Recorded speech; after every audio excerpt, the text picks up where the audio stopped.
everybody. You're listening to the Comic Book Bears podcast. I'm Billy Z. And I'm Steve Morey.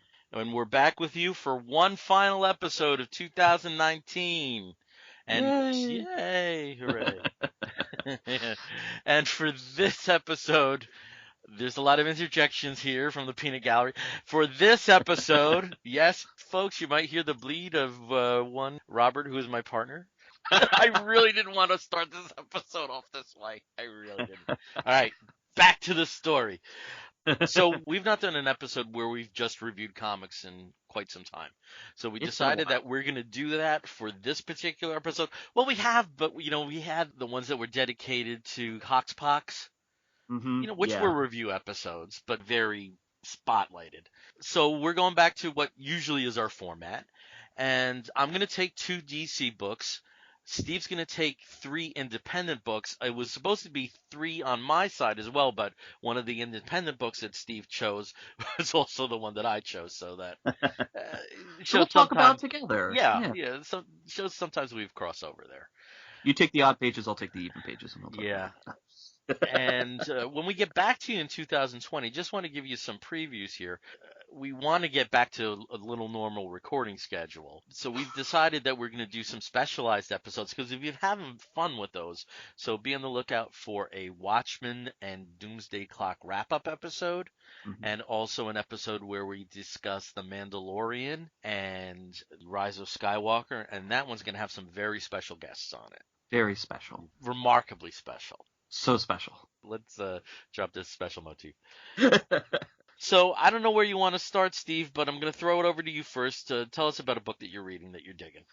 Well, I've been singing their praises since they sort of burst on the scene last year. But Ahoy Comics has just been putting out some amazing stuff, and I think because they don't put out all that much. On a monthly basis, they might have 3 or 4 titles at a time, but every single one of them is just an absolute joy to read.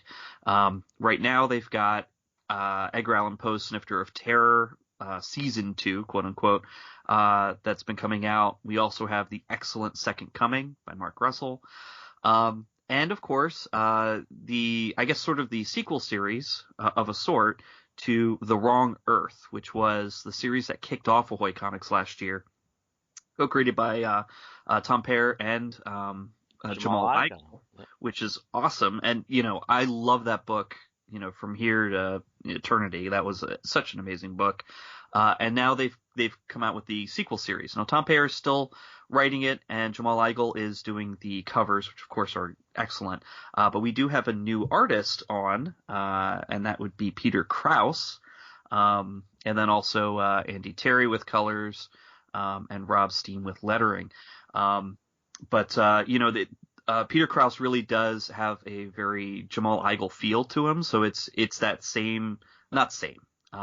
He's not copying his style, but it's very similar sort of in the same wheelhouse as the Paul Pelletier, and there's that a particular style that you know it as soon as you see it.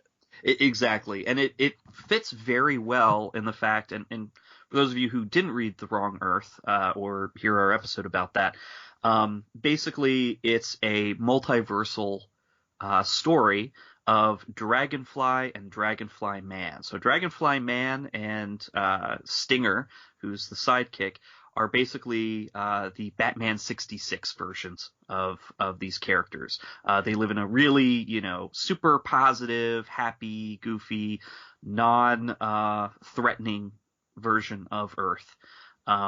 Where they get into, scrapes and scuffles, but everybody's kind of goofy and very lo-fi, low budge. And it's fun to read, because it's a different take on that type of character. Dragonfly and his Stinger are, of course, more in the Dark Knight style of Batman. So they live in a really gritty world. Everybody's kind of a dick. Horrible things happen. People die or get horribly maimed. The same villains are there, but they're actually the hyper-violent, gory villains that sort of came out of the, Dark Knight Returns era of comics. So, very gritty, very gruff, and everybody is really pissed off and angry at everything. So this kind of continues that story, and so In this storyline here in issue number 2 that I'm talking about today, it's a continuation of the Devil Man, story that started in issue number 1. Devil Man shows up obviously on both Earths. Very, very different character both times. The Devil Man in Dragonfly Man's Earth is kind of goofy. It's a dude in a devil costume hat with like a plastic pitchfork, and he's got the usual goons, and they've all got little devil horns, and he's got his Maul, who's got her little devil tail and devil horns too, and they're all goofy and whatnot.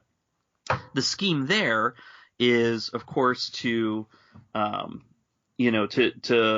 the first issue was to steal something, possibly a purse, from a kangaroo and human boxing match.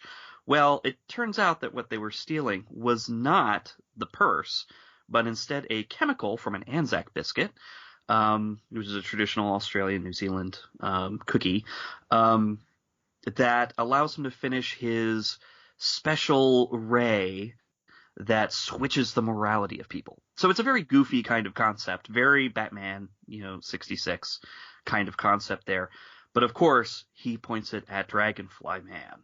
And what happens then, of course, is Dragonfly Man then attacks Stinger, and they're fighting back and forth, and things could go a lot worse, except that Dragonfly Man, thankfully, foresaw this whole situation, just like the good old Adam West Batman, and had hypnotized himself sometime in the past, so that all Stinger had to do was play a little tune on his recorder, and he would snap out of whatever evil trance that he was in.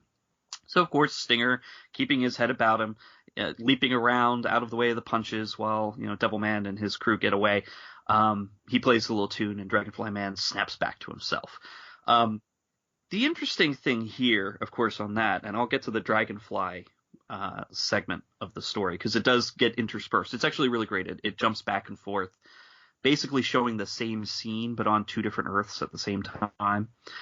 In this one, with the Dragonfly Man Earth, the dialogue is the type where everything is expository. Everything that Dragonfly Man says, and even Stinger says, is just giving away the plot, describing what he's doing, describing why he's doing it, just like all this, goofy, positive language. But there's a little scene, and that's kind of what this story has been about. Some touches of this, flashes of this, is how Stinger and Dragonfly Man, or Dragonfly's relationship works. Stinger's a sidekick, right? So he's always sort of saying, especially in Dragonfly Man's Earth, he's always just sort of like, oh, gee willikers, Dragonfly Man. Oh, yeah, that's really great that you've come up with this thing. And, look how wonderful you are. And you're such a great person, and blah, blah, blah, blah, blah. And it's kind of an interesting dynamic because, that's basically the old Silver Age and Golden Age style of sidekick. Just support for the main hero. Just kind of, words of encouragement, usually falling into danger somewhat, but then, gets picked out of the scrape at the last minute, and sometimes is there with a little extra Deus Ex Machina that they just happen to have in their back pocket, like this recorder that playing the song to make Dragonfly Man not be evil after getting hit by Devil Man's Ray. But there's a little panel in this where Stinger's sort of saying, hey, you foresaw this kind of thing happening. That's really great of you. You did an awesome job here, and now you're safe, and now we can go off and and defeat Devil Man wherever he is. But Dragonfly Man isn't responding to that. So Stinger actually has this little moment where he says, didn't you just hear what I said? Like, where's my, is my words or my words of encouragement actually helping, is basically what he's saying. And it's kind of an interesting pause, because there's usually rarely any negative sort of breaks in this veneer of goofy happiness that's coming out of that world. When we switch over to Dragonfly, to his Earth, in the first issue and in this issue, we get a lot of what Stinger's been thinking. His Stinger is resentful. His Stinger hates being a sidekick. His Stinger is sick and tired of being kept in the dark, of being, the last to know, whatever, being put in danger, without, feeling that he's being trusted with the skills that he's learned from Dragonfly. And of course, when Dragonfly gets hit by, well, it's not a beam in that Earth, it's, an infected, rabid sort of Tasmanian devil thingy, by that Earth's devil man, he turns into this raving lunatic that tries to kill Stinger. Well, Dragonfly wakes up in issue number 2, and he comes to, has no memory of this. Devilman's been tied up because Stinger basically defeated both of them, and then ran off. And so, Dragonfly is just kind of, he tortures Devilman a little bit, because this is not a happy Dragonfly man. This is Dragonfly, and he's kind of a very Dark Knight type of person, to find out what happened to Stinger. So Stinger's gone. He defeated everybody and then left town because he was just, he was fed up with it. He was fed up with being, treated like garbage. And so, that Stinger, of course, is on a bus. He's on his way out of town. He doesn't trust anybody. He's angry. He's pissed off. And his inner monologue is basically just like, I just want to get out of here. I'm sick and tired of this. I'm tired of being, Dragonfly's bitch. And then, of course, Dragonfly stops the bus that he's on and tries to get him back and say, like, well, what's wrong? We could talk this out, whatever. And Stinger, of course, attacks him, saying, hey, I beat you once already when you were rabid, but now, let's see what I can do. With, of course, a barreling truck, oncoming, to smash them both. Dragonfly Man, in his Earth, is, of course, stopping Devilman, from using his beam, against the super happy news reporter who only has good news, of course, to read. And the super happy news reporter, of course, goes nuts, starts screaming about fires and people rioting and, people stuck on subways and no food in the stores and, causing a mini riot in the town, until he gets hit by Dragonfly Man's no crazy repellent. The usual. There's always something goofy that he's got in his utility belt to save the day. But he's also got a little bit of a problem. He goes to knock out Devilman and cannot. His fist just stops in midair. And it seems that possibly being cured of being quote-unquote evil Dragonfly Man, he's gone too far the opposite way and is now too pacifist to actually knock out the bad guys. So in that storyline, it sounds like he's going to have to rely on Stinger a lot more to defeat Devilman and his evil schemes. While in the other Dragonfly universe, maybe here is where Stinger realizes how much he really does need this relationship with Dragonfly. It's interesting. It's a great story. It's a great dichotomy to see this written two different ways, and it's basically, the same story about this relationship, just from different perspectives. So, again, just brilliant writing. From Tom Payer, and the art is great, everything's fantastic, and of course, just like every other Ahoy book, there's a bunch of great back matter, some great essays and short stories that are fun to enjoy. All right, cool. I have The Wrong Earth. I have Captain Ginger, which is going to have a second volume. I bailed early on High Heaven and Bionic Boogie, or whatever that was called. Bronze Age Boogie. Yeah. What's some other books that they've come out? I know they've had the Poe anthology. Well, Second Coming. Second Coming. Hashtag Danger. Yeah, I haven't gotten that one. Okay. I think there's one I'm forgetting though that I did get, but we'll be looking forward to checking that out. I do have the first issue, but I neglected to pre-order the second issue. Naturally, judging by how passionate you were about telling the story, that I will be moving on getting to, and I think I have the remainder pre-ordered. I'm going to talk about, guess what, a DC book. I spent a good amount of bandwidth last weekend catching up on DC, which is very frustrating given the DCBS shipping policies, but that's just the way it is right now. And the book that I'm going to be talking about, it's a break in the action for a particular maxi series. I want to talk about Lois Lane number 6, which is written by Greg Rucka with art by Mike Perkins, and definitely need to shout out on these fantastic colors by Gabe El Taib. I hope I'm not butchering that name. If you've been reading Lois Lane, this is again a miniseries that launched at the same time as Superman's pal Jimmy Olsen, also coinciding with Bendis taking over the Superman universe. We've been following Lois in her solo adventures as a journalist in this continuing narrative that also involves Renee Montoya, the Question, or should I say the Question version of Renee Montoya.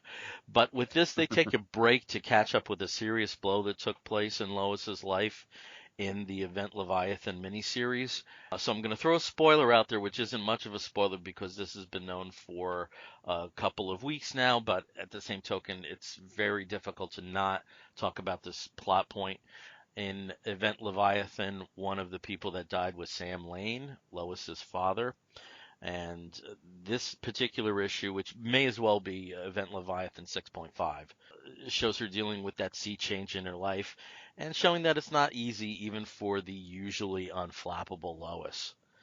And the story starts off at the funeral and then goes through a series of flashbacks in the relationship between Sam and Lois. And some pre-Superman, some after pre-Superman shows a little bit more of a justification for why Sam Lane left the lives of Lois and her sister Lucy. For me, and I have to say, like I've been to many funerals in my life, unfortunately, and in dealing with the loss, there usually is this period after you're contending with the death of a loved one where a linear sense that isn't in place. Things are jumbled. Some of that is with memories and dealing with artifacts or business issues that relate to memories. And I thought Rucka really, really captured that very well. In providing the plot of the issue, it's very sparse. It's Lois at a funeral remembering her father. I have to give major, major points for the last page, though, which is when Lois, who really is the woman of steel for all intents and purposes, breaks down. And Clark is there to catch her. And I thought it just captured that moment that unfortunately everybody has an analog of that in their life, will face. I'm getting a little emotional here, so I'm going to stop talking about this too much right now because I think I've given you all the major plot points. It seems like issue 6 in a maxi series, like a 12-issue maxi series, that's a great point to insert a break in the action and tell a side story. This came at the perfect time for this maxi series and really shows in a very tender way someone who is hard as nails, what brings him to that point. I was just so impressed with this issue that, in the space of 22 pages, you get a sense of Lois Lane. You can read this one comic and know what this character's like completely. Rucka's fantastic with writing hard-edged women, and this certainly adds testimony to that. So, big recommendation for this book, Lois Lane number 6. I'm almost ready to say that's my wolf of the week. But well, it could also be your wolf of the week. But it's definitely a book I heartily recommend, even if you haven't read any other issues of this particular series. I just thought it was a great diversion and certainly a great addendum for Event Leviathan. I can't imagine reading Event Leviathan and not wanting to possess this book. So that's there. And I know with DC you have a lot of catch up. I do. I would say this is a book that you should get to wherever you have to get to with the other material, but I think you will also echo what I said in this being a very well constructed issue. Excellent. Well, that's good to know because there's so much side stuff to go with Leviathan because that was the other the other big event that was going on along with the Year of the Villain. That I haven't really read into yet. So I like you said, I have a lot to catch up. So. All right, brother, excellent. Throw us another book there. Well, I'm also going to do another number 2, because we do a lot of number 1s on here, and then don't really talk about the other one. So I'm just going to start right after a number 1. Do a number 2 for The Magicians. Now this is the comic series that's based off of the book series by Lev Grossman. Archaea is putting it out. They put out last year's Alice's Story, which was a magician's side story. And this one is written by Lila Sturgis, who you may remember used to publish under the name Matthew Sturgis, along with Bill Willingham, wrote Jack of Fables, a bunch of JSA stuff, and also one of my favorite series, House of Mystery. But Lila Sturgis is, working very closely with Lev Grossman in continuing, because this is essentially it's a sequel series to his book series about magicians, because magic is real, and specifically a small group of hedge witches, which are magic users outside of the official channels, have been invited to study at Breakbills University, where all of the, reasonably well off and quote unquote true magicians have been studying for centuries. And at the tragic end of the first issue, we have the fallout with the remaining students, the 3 hedge witches and the 3 other third year class of Breakbill students who are trying to cover up the death of one of their classmates. And in doing so, display some very gruesome magic usage to try and keep things, tight-lipped, so to speak, and I won't spoil that, so that nobody talks and nobody finds out about this. But then also in covering up the death, they also overhear or experience what could be the secondary plot, where we really haven't seen too much of that, but of course Lila Sturgis is known for sort of a slow burn, tiny reveals here and there. Very much so. Yeah. And there could possibly be some kind of other presence, either maybe an evil school, maybe some anti-magicians, maybe something from one of the other worlds. That if you're familiar with the magicians, either through the book series or the show, there are lots of other worlds out there and timelines where things could go horribly wrong, of course, and have many times for the students of Breakbills. The art on this is really interesting. Pius Bach, who did the art on Alice's Story, and a few other different series as well. It's very painterly. Really, it's nice. There's some. It really feels, to be honest, it feels like a 90s or a 2000s Vertigo book, which might just be because Lila Sturgis is writing, but it does have that kind of feel to it. I really love it. Gabriel Cassetto on the covers, and then Mike Feirenbaum on the lettering. The cover is by Oestina Khalida, and I'm totally mispronouncing the name, but it's also very beautifully done as well. So I recommend picking this up. If you know the magicians, I think you'll get a little bit more out of the book, though, rather than just kind of like coming in dry to this comic series, because there's so much backstory and stuff that was either in the original books, of course, by Lev Grossman, or the TV show. So, but if you're a fan of either of those, I think you'll pick up you'll be able to pick up the plot running. Okay. I'm going to go back to DC for my next book. And we have mentioned before in the show about how unappealing the Year of the Villain war in the Justice League with Legion of Doom leading into the Batman That Laughs and his Infected seems like one big sprawling event. That doesn't mean you can't get a little diamond in the rough there, a little gem within all of that confusion. And that's what we got here with this particular book that I want to talk about, the awkwardly titled Year of the Villain, the Infected, Deathbringer #1. Huh. The Deathbringer of the title is actually Donna Troy. If you've been following the storylines with the Year of the Villain and the Infected, the Batman Who Laughs has infected various heroes throughout the DC universe for his machinations.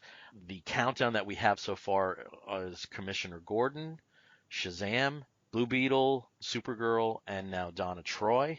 And Hawkman. And by and large, the stories that have related to the Infected, which have mostly been #1s or one-shots. In Supergirl's case, it was a lead-up annual and then an issue. The King Shazam one-shot was written by our friend Cena Grace. Tina. Yeah. And the book that I want to talk about, and I gotta say, like, the Shazam was really dark. The Scarab, which was the infected version of Blue Beetle, was really, that's like a horror story. Steve, when you get to that, I would be interested to hear your points because I thought, whoa, this is really dark. Not saying Deathbringer isn't dark, but it is a bit more fleshed out in terms of superheroics. The writer on the book is Zoe Quinn. Now, the only thing that I'm familiar with her was Goddess Mode. Yeah. Yeah. She's a longtime video game writer and pretty much one of the starts of Gamergate. Oh, okay, okay, She was one of the linchpins in Gamergate. So okay, she does, like, her name does come with some baggage, but I enjoyed Goddess Mode okay. for what it was. So I'm interested about this one. Okay, well, here she is playing in the DC universe, and along with her are artist Brent Peebles and colorist Arif Prianto. All the books that I'm talking about this week have amazing colorists. That's So good. I wanted to really shout out the name, including the indie book that we're going to talk about next. Just amazing color work. But back to Deathbringer. Where we are again, the year of the villain is full effect, but not everyone is on board with Lex Luthor and Perpetua's doom's goings on. So the Batman Who Laughs, who is currently under lock and key underneath the Hall of Justice, prior to that was able to infect various heroes in the DC universe, as I mentioned. And in Batman Superman #4, we have the introduction of Deathbringer. Turns out Deathbringer is Donna Troy. So how did she get there? Well, I'm going to tell you. Okay. Now, Donna Troy can't get a break. This has been a bad year for This has poor been a Donna. bad year for Donna. It's been a bad multimedia year for Yeah, Donna. Donna hasn't always had the easiest trajectory. She's constantly being retconned. There are certain characters where you see this happen a lot. I think Hawkman is another one where, for good or bad, they seem to be changed to fit whatever mold the writers need at the given moment. I think that's a fair assessment. Yeah. What I did like about this book is it didn't bring the Wonder Girl Donna Troy a baggage. We just have Donna Troy installed as the leader of the Titans. Again, the Titans book was canceled. That doesn't mean that the adventures of the team that Donna was heading up at the end of that necessarily ended. And one thing I really liked about the end of that series, even though it was really chaotic, is Donna had to step up because of Dick being shot in the head and losing his memories. I do think she's a born leader without confidence. Hmm. In and of itself, that I think could provide some very interesting storylines. I think that's a through line that's happened every time she has been a leader. She should naturally fit this role, but there is a lack of confidence. And this goes back to the 1980s, the first time she led the Titans. Those are interesting stories where she's actually turning to Jason Todd, who then was Robin, for advice because, probably psychologically she was seeing Jason as Robin as Dick because of the Robin costume. Huh. Yeah, so Yeah. those are some pretty interesting takes. Like, just post-crisis Titans book, George Perez had left at that point, but Marv Wolfman continued writing it for years. And there's a post-crisis period where Donna brings back some of the old members of the team, and that's actually like some of the first Wally West as Flash stories. So if you want to check those out, I think they've recently been reprinted. Going back to the current book, though, again, she has taken over the Titans' leadership again, and then Heroes in Crisis happened, and she lost even more of her friends. Yeah, maybe, like I said about confidence, yeah, that probably could take a hit. And one thing I find interesting with Donna is there is this through line through many stories of Donna as weapon, and because of her training with the Amazons and various points in her history, that people have used her as a vehicle to get what they want. You have that dynamic present here, though even the person that has done that, the Batman Who Laughs, really isn't part of the storyline. But it's, in the background there. So where are we? Titans are not doing anything as cool as dealing with the Source Wall. They're dealing with a town that has two rival groups of metahumans, and she's mediating.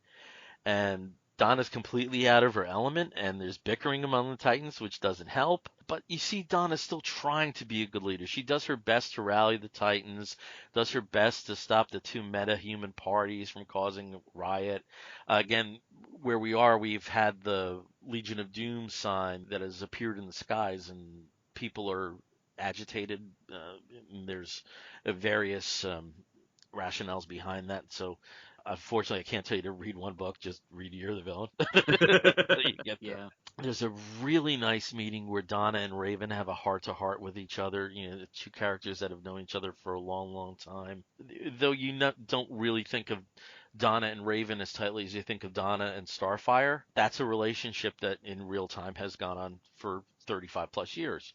It was really interesting because what they do is instead of a drink, they toast each other with their painkillers.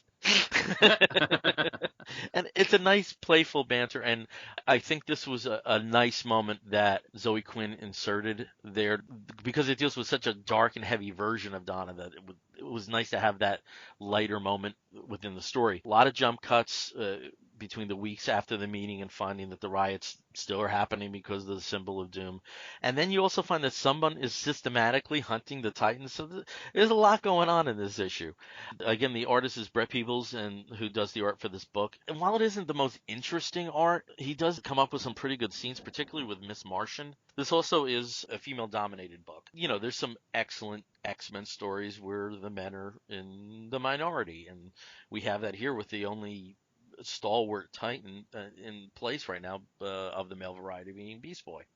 So as I mentioned, Titans are being hunted. We have the Natasha Irons version of Steel searching for Miss Martian and Raven within this riot that is happening. And with the Batman Who Laughs waiting for Donna to be left alone, he springs his trap on her and causes her to be sliced with a piece of the infected nth metal. There's a very Saw feel to this scene. As we find Donna infected, she allows herself to give up control.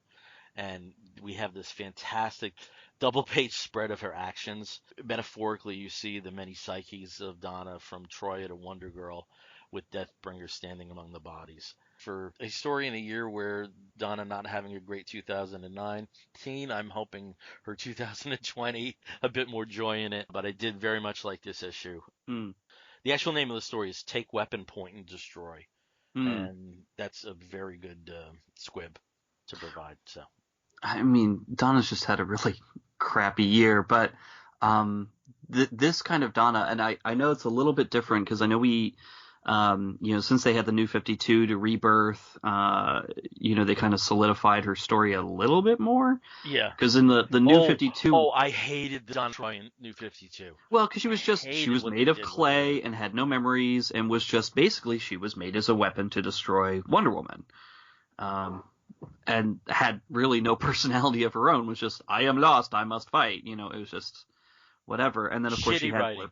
Yeah. Really shitty writing.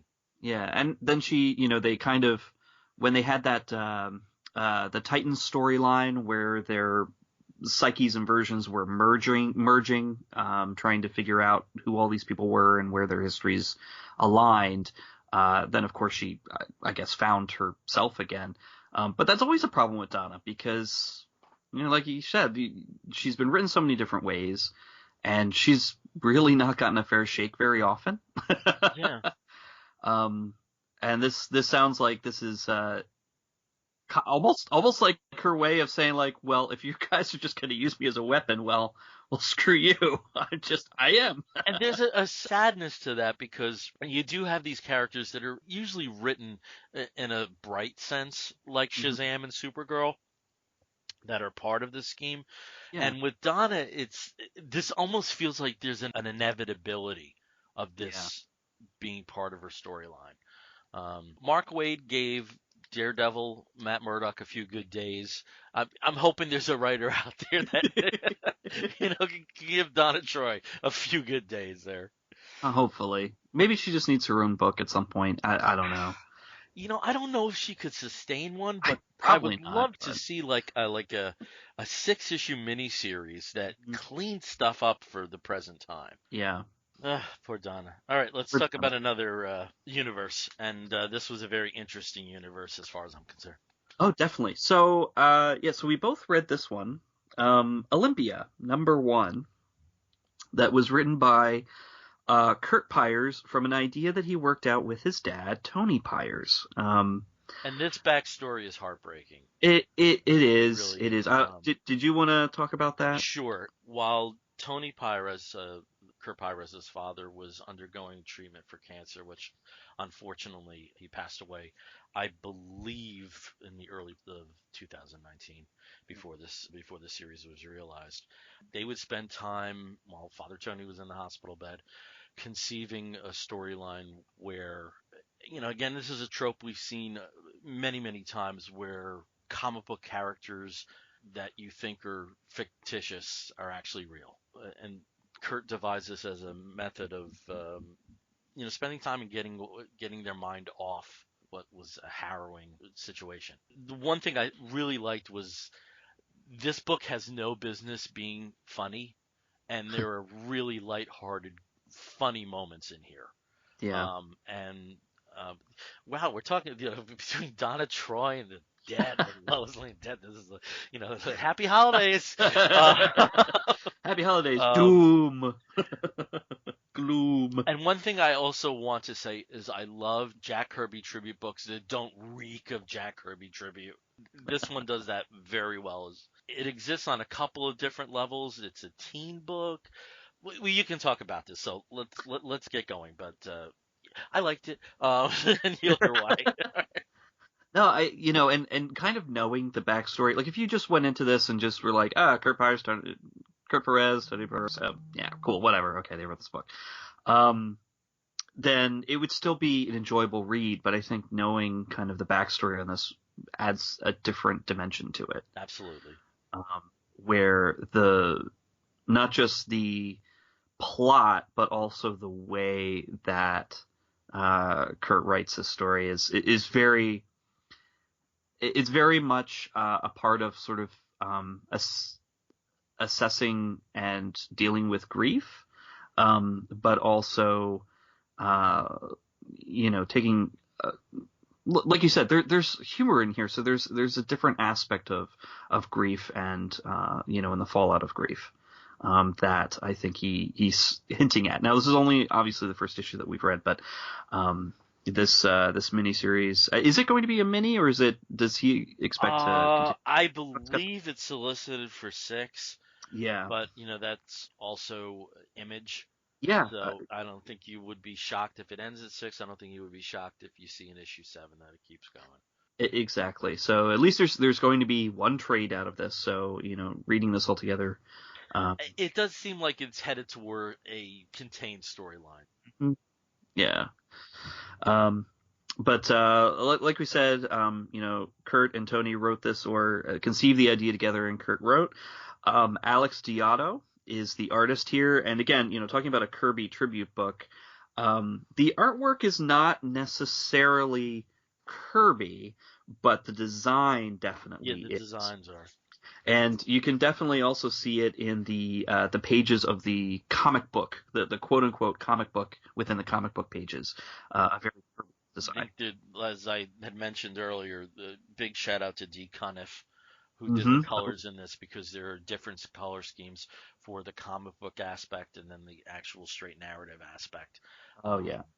And I also love seeing dots.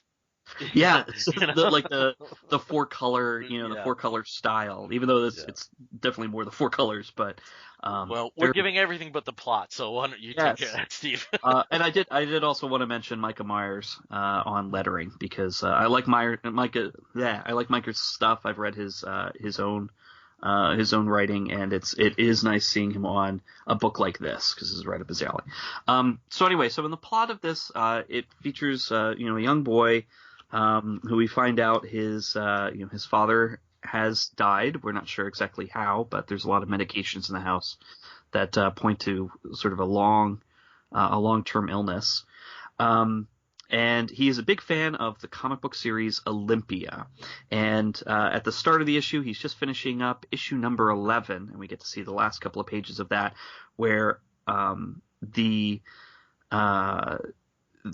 Olympia's kingdom is being overrun by the usual bad guy and his army of barbarians, and they're just about to fight. Olympia versus Verlaine is the character, and of course it's to be continued. So the boy's like, oh well, I guess I gotta scrape together some money to buy the next issue, and looks up and there's a shooting star.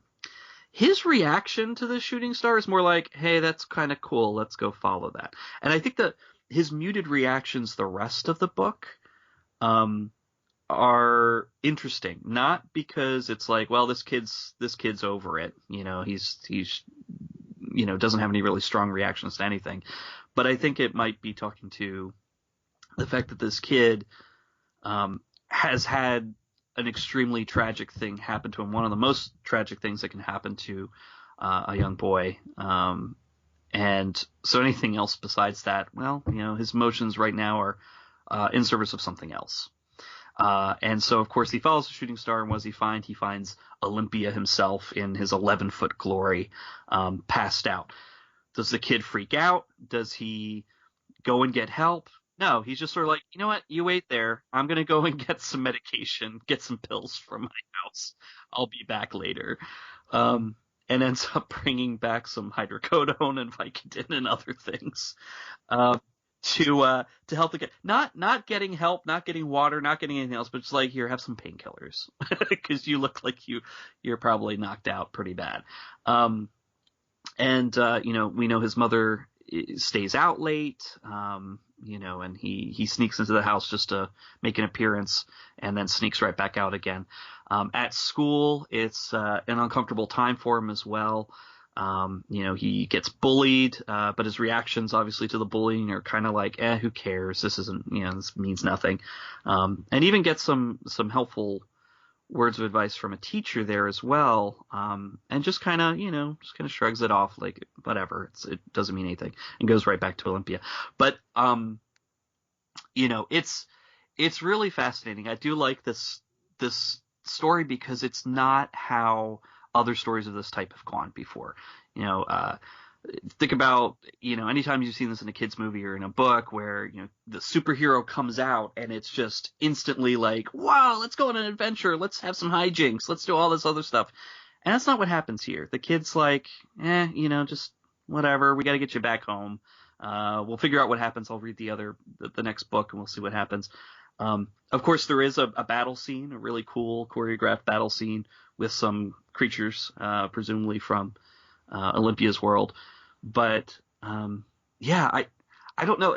This is not going in the direction that I thought it would. It has its very own vibe. Yes. Yes. Yeah. It's really hard to provide a recommended if you like. Yeah, I could say there's stuff like Jersey Gods is an old Image book that's kind of in this wheelhouse, but that's much more a romance tale at heart, which this surely isn't so far. No. That's from what we've seen. It's really hard to say this book. If you like this book, you'll love this because it's so different. It's like if Jeff Lemire wrote the movie version of Masters of the Universe. You could believe this was like a pitch of New Gods that Jeff Lemire wrote that DC rejected. Yes. Like, that's about as close as you can come, and even that's a few miles away. And I really appreciate what Kurt's doing here. I think it's a really fascinating take on this, I don't want to say well-worn trope, but, a pretty popularly, used trope, of, young boy meets fantasy character and, tries to get fantasy character back home. So, and I'm really, really intrigued with the rest of this. So, like you said, it's kind of hard to recommend. If you like X, you'll like this. And it might even be a different read if you read it all in one go as the trade. But I mean, just the way that these issues are set up, and also just little things, sort of like the preview for the next issue, seeing the covers, like the future covers are really cool. The pixelated, the dot version of this. Yeah. And it has a big feel. It has like a widescreen feel. It really does, and it feels like it's a hefty issue. Like there's a lot of extra pages on here, some of it with the preview for the next issue, but it feels like a good, solid book. There's no ads inside in the storyline. And on top of this, you get a villain named Villain. Villain, yes. Who? You have to understand, 2 seconds into reading this book, you'll understand it's perfect. Yes. It's great. Did you notice? And there's some little touches here that I think is really great from Alex Diato. When he goes to the comic book shop to buy issue 12 of Olympia, did you notice like the shelves were all Kurt Byers books? No, I didn't notice that. Except for Redneck. I think Redneck was the only one. Oh yeah, I see Redneck. Skip to the end. Well, there's the Tomorrows on there, which is another of his books. Let's see, Mayday. Yeah, I see that now. Yeah. It's Mayday, cool. Yeah, that's cool. Yeah. I mean, it's those little touches I think that are great for this, where it's the kind of detail that goes into a book that means a lot to the people working on it.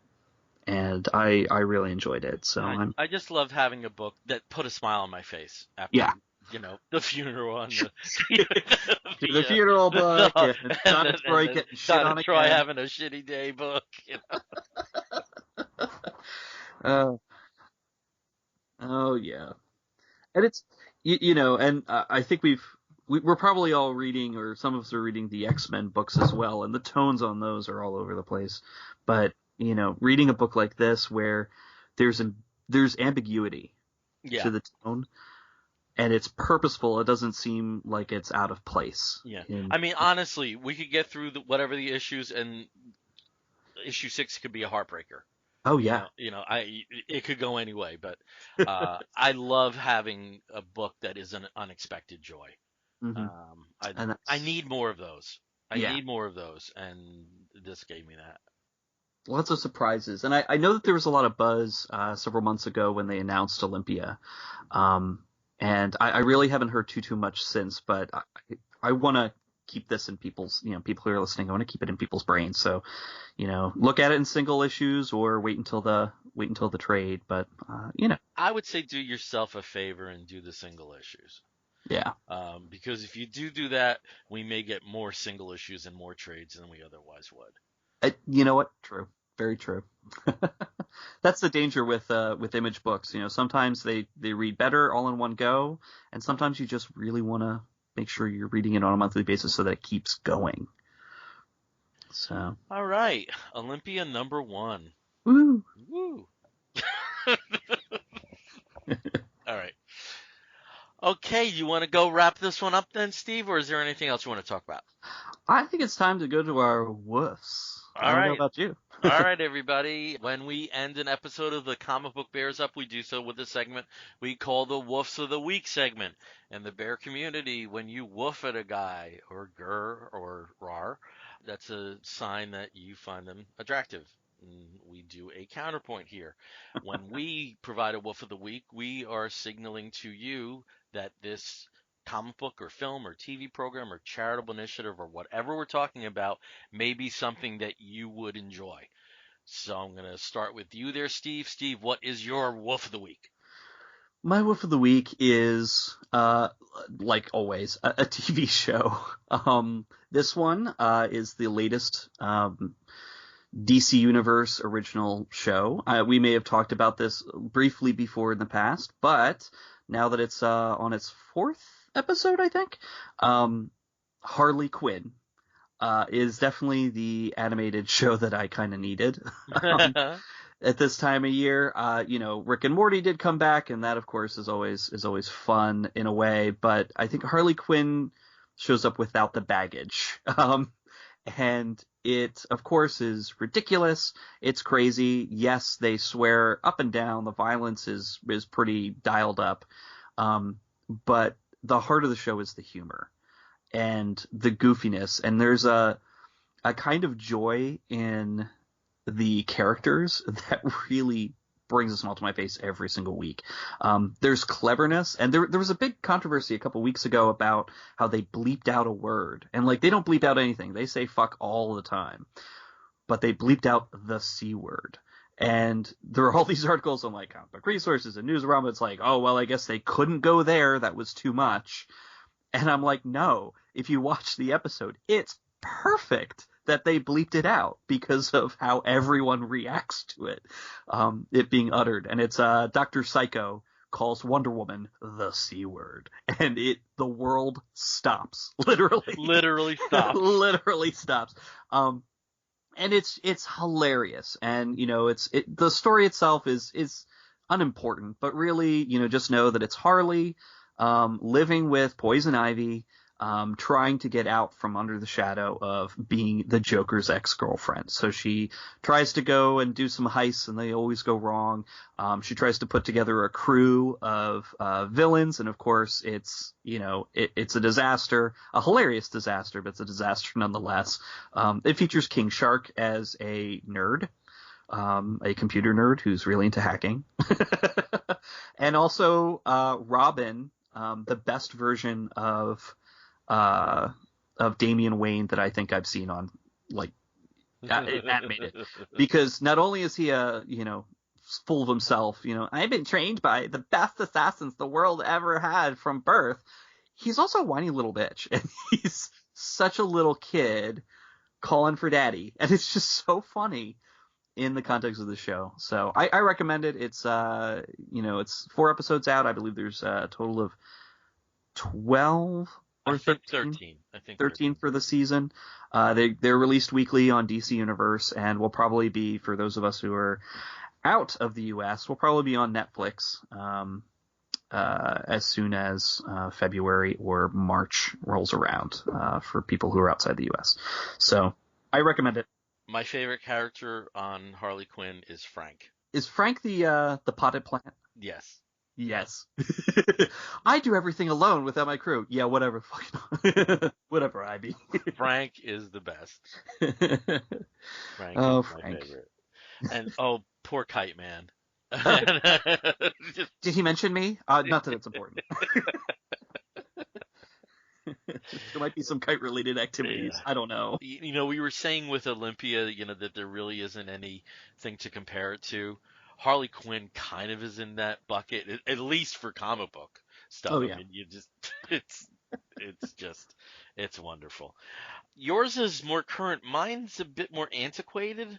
Ooh. Because my Wolf of the Week goes out to an album that's been out for 32 years. But I think this was worth mentioning. If you follow me on Facebook, throughout the month of December, I've been posting a holiday-themed song each day as my song of the day. And when I got to this song, I posted the Pretenders version of Have Yourself a Merry Little Christmas, which is from A Very Special Christmas, an album that was put together in 1987 by Jimmy Iovine to benefit the Special Olympics Foundation. Probably this is the Christmas album I've listened to the most in my life. And providing this as my Wolf of the Week because it doesn't sound like a 32-year-old album. It sounds still very fresh, and that's especially hard to do when you have an album that is a various artist album. Just a brief rundown, the artists that are on this album: the Pointer Sisters, Eurythmics, Whitney Houston, Bruce Springsteen and the E Street Band, the Pretenders, John Cougar Mellencamp, Sting, Run DMC, U2, Madonna, Bob Seger and the Silver Bullet Band, Bryan Adams, Bon Jovi, Alison Moyet, and Stevie Nicks. So wow. However you look at it, pretty good lineup. Yeah. And that this continues to generate funds for a charity, I think, is an added bonus to seek this out either in streaming or possibly as a gift, because I think there's few people that wouldn't dig this album as a holiday chestnut in terms of what you play. Awesome. So I remember giving this album to my friend Vicky on cassette, because she didn't have a CD player in her dorm room, and to my friend Pam, who had a CD player. I just specifically remember giving this as the Christmas gift in 1987, and I also specifically remember there was an episode of A Different World which used the songs from this. And I have not thought of that stuff in decades. And it was all from thinking back to this album and thinking that this is probably the album I play the most. So Wow. it's a archive of the week, a very special Christmas. The version I have was on A&M Records, with all the label consolidations. God knows who comes out of them now. But that's what I have there, the various artists' Christmas album from 1987. Wow. Well, Steve, you looking forward to Christmas? I am. We're going to go have a nice, wonderful, relaxing day and maybe go see another movie. Oh, okay. So you did your kind of Christmas traveling before Christmas. Yeah, I mean, Yeah. Okay. we've done family stuff for Thanksgiving, and then my mother-in-law came and visited last weekend. We went to the Biltmore to see the Biltmore Christmas, which is a pretty big deal in North Carolina, in Asheville. You can look it up. Downton Abbey, they have the Downton Abbey displays, which is pretty cool. But yeah, it'll be a nice, quiet Christmas with various friends and possibly some family. Okay.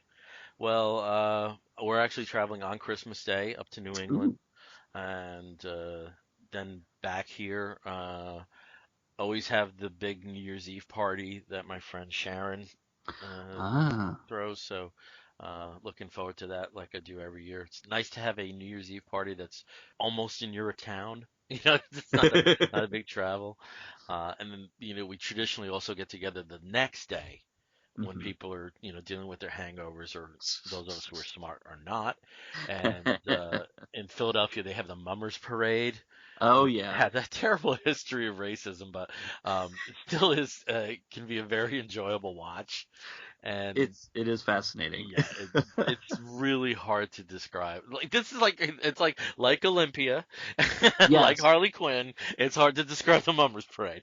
Uh, There's a lot of backstory to it. If you understand the backstory, it's a very different context. It But yeah. comes out of minstrelsy Yeah. to some extent. Should probably mention an excellent return of a podcast that we both love. You Must Remember This, which had a 6-episode season that dealt with Song of the South. That was That incredible too. it's I really recommend good it to for check anybody who that hasn't out. Yeah. listened to it. Yeah. It's always very welcome when I see that a new episode of that show come into my feed. And, hopefully some of the gifts will be comic oriented. Yeah. I always look forward to that, to see if that happens. Yeah. Watch The Expanse, people. There's still Yeah. time. Finish up Watchmen. The Watchmen, if you If haven't finished you haven't that. watched that. And, The Witcher is out. If you know anything about the book, if you don't know anything about the book or the games, you probably won't enjoy it. is that really the case? I've heard that. In fact, don't read the Entertainment Weekly review of it because it's two people who don't know anything about it and who hated it after the second episode. All right, so everybody have a great end of 2019. May everything that you wish to happen to you in your world happens in 2020. Yes. That's a nice thought. Yeah, let's leave that like that. Happy Hanukkah, have a Merry Christmas, yes, Happy Happy Kwanzaa, Happy Boxing Day, get those sales. Festivus. Happy Festivus, Solstice. All that, so whatever you're celebrating, celebrate it well and stay safe. Yes. So, because we want you to listen in 2020. Yes. So be around. All right. All right. Bye-bye. All right, Steve, you take care, and you're all going to hear a woof and an explosion, and we'll be back in 2020. Take care, everyone. Bye-bye. Woof.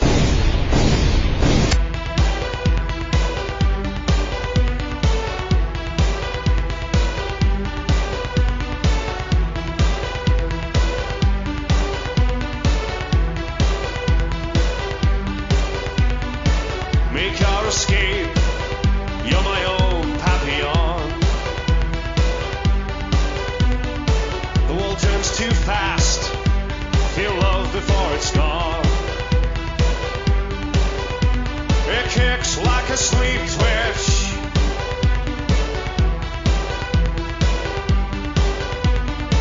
My papillon, feel love when it's shone.